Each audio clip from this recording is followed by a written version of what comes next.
On tonight's episode of Nature's Mysteries, we examine the Florana tree beast. Deep in the dense growth of Florana's Jambu forest lives a mysterious creature. Or maybe he doesn't. It's one of nature's mysteries.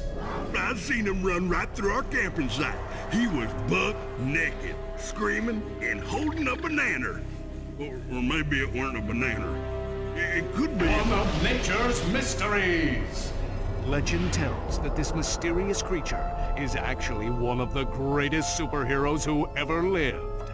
Shamed by his recent past, he is now one of nature's mysteries. Tune in and find out the answers.